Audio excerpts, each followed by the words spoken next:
One of the most surprising discoveries I've made over the last 20 years is this. I didn't think I was stressed. I was in complete denial.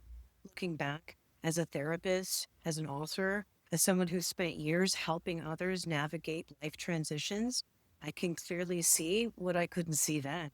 My heart was trying to get my attention long before.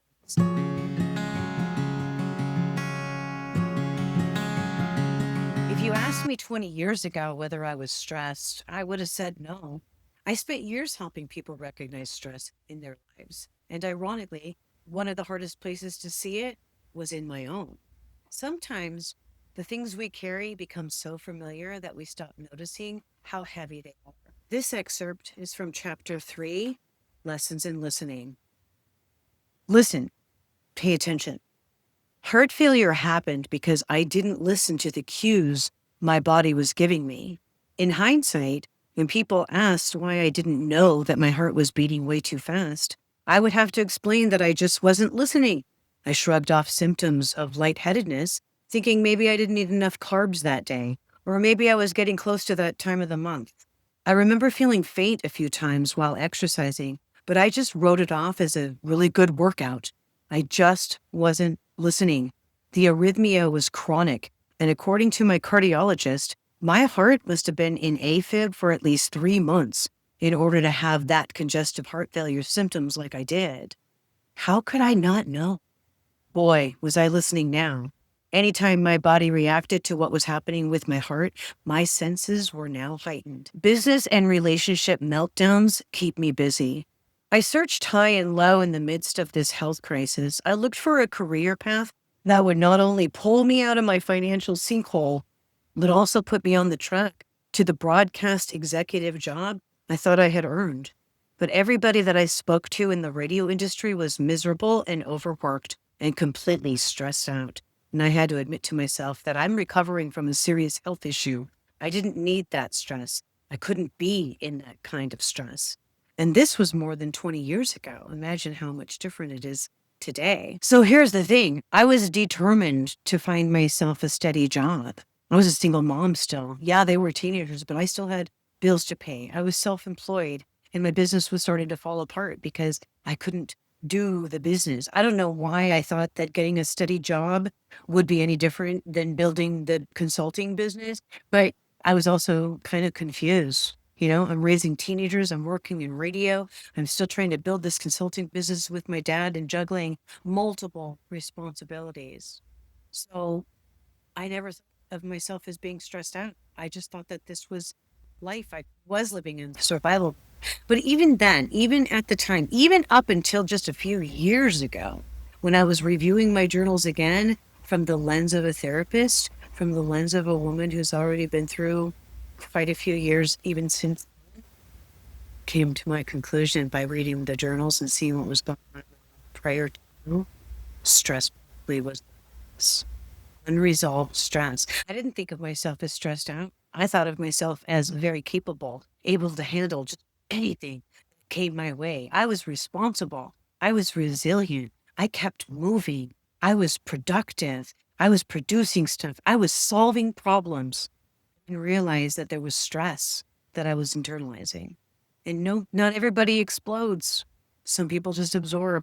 I'm an absorber. So the lesson that I've recently learned, heart lessons taught me the lessons in the beginning. But as I continue to expand and stay the course and decide to grow, I realized that I was stressed out and I was in denial about the fact that what was going on in my life at the time was very stressful. And even though I thought I was doing all of the right things, I was internalizing it. I was burying it. And being in denial is not a weakness. It's just a blind spot. It's protection. We protect ourselves. We all have them. And denial helps us survive in difficult situations. Eventually, though, reality asks for our attention. And that's where lessons in listening came in. I had to pay attention, and then I had to listen. I had to listen to my body, and I had to listen to my heart, and I had to listen to those around me also. Self-awareness is the key to improving your mental health and your physical health and your professional health. You've got to be aware not only of your surroundings, but what's going on in here, and pay attention to your symptoms. Not necessarily always the physical symptoms, not just those, but also the emotional symptoms. How are you feeling about something? And then your behavioral symptoms. How do I act out? What am I projecting onto somebody if I'm upset? And how about your relationship symptoms? Are you communicating clearly? Are they communicating clearly with you? And then what are your creative symptoms? Are you blocked? Are you having a hard time being creative? These are all symptoms of denial, of pressure, of stress, of things that you're unaware that you're having to manage. And once you become aware of them, that's the beginning of a new beginning. Yeah. So the D is really big in both badass and in heart lessons. Heart lessons are like living life in 3D, decide, determine, and do something about it. And the D in badass means decide and be determined and be disciplined. So what I did was I decided I was going to make a change in my life.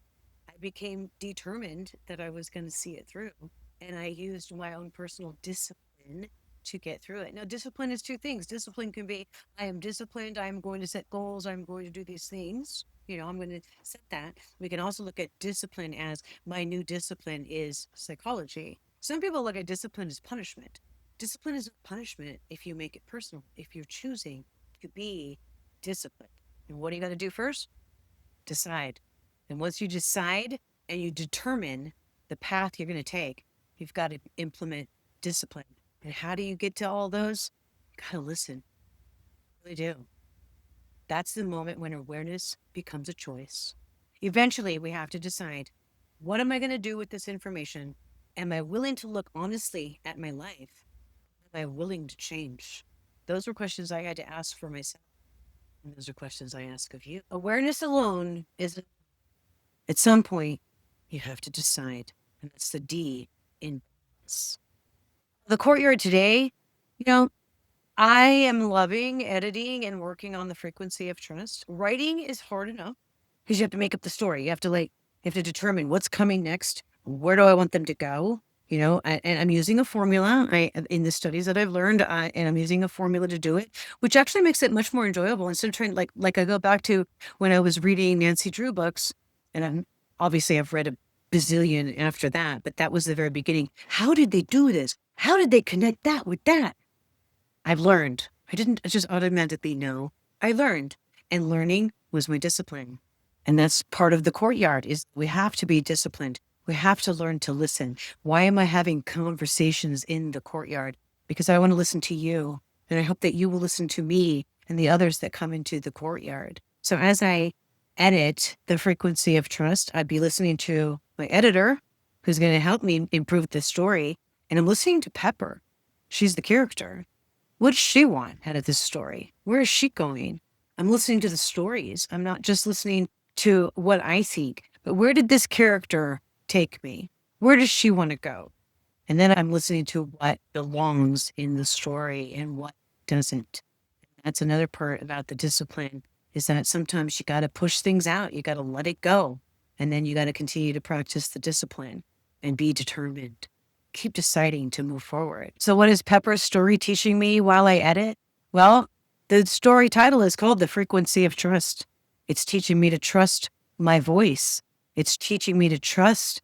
This is a really fun story. I'm laughing, I'm crying, I'm moving along with her. I'm having a great time. I'm learning about the scenes that have to stay and the scenes that have to go. I'm also learning about how my psychology practice and my psychotherapist interactions have actually improved how I write a character. I actually wrote a character who becomes a therapist in this. Her cousin becomes a therapist. Why?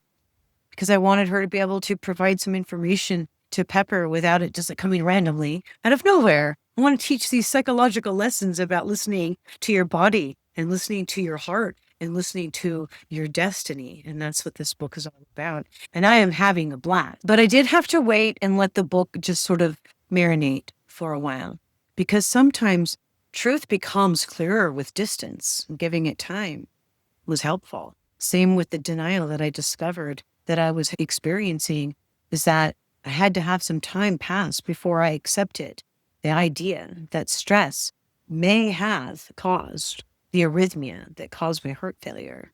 And so I don't do anything anymore that causes me stress. If something is overwhelmingly stressful, I let it go and learn to do something different.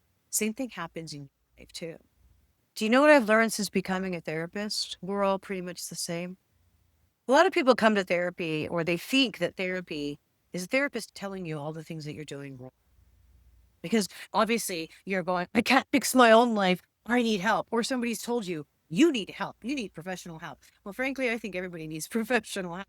And I don't mean that because we're all crazy, but because we get caught up in a society and in a world where thoughts and feelings can get so mixed up and we don't know how to behave. And we're not really taught that unless your own parent is a therapist. You're not taught how to manage your thoughts and feelings and emotions in a way where you're regulated. And then events happen. And then what happens, and goes back to neuroscience, is that in our amygdala, when we sense danger, when we sense stress, our bodies are already equipped for fight, flight, flee, whatever it is, right?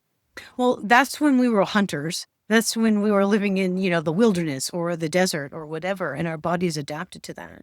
But now what happens in neuroscience is that amygdala senses stress, it senses danger, your fears, and it thinks that it's a physical thing and you got to run.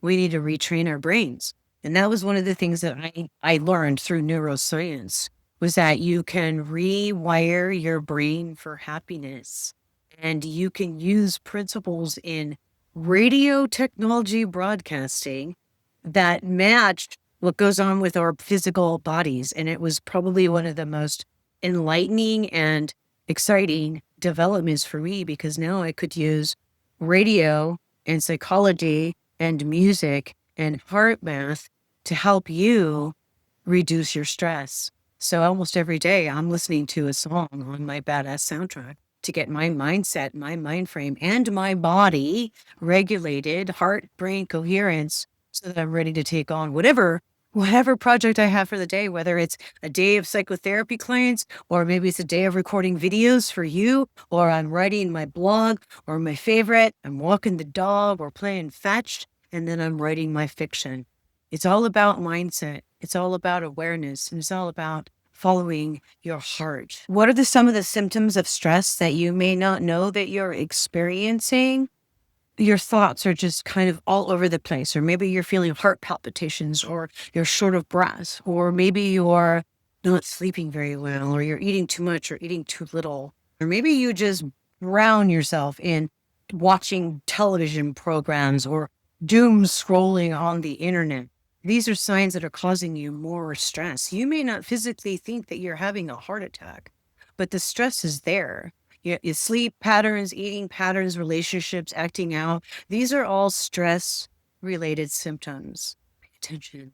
Listen to your body, listen to your mind, and seek help if you want. Actually, I'm offering free 30-minute consultations. So all you got to do is go onto my website, get on my calendar. Let's have a chat. Perfectly confidential. And I'm not going to try to sell you anything. We can just identify symptoms. You can tell me what's going on, and I will give you some sort of a resource that will be very, very helpful, even if it's not one of mine. So here's a question for you to take with you.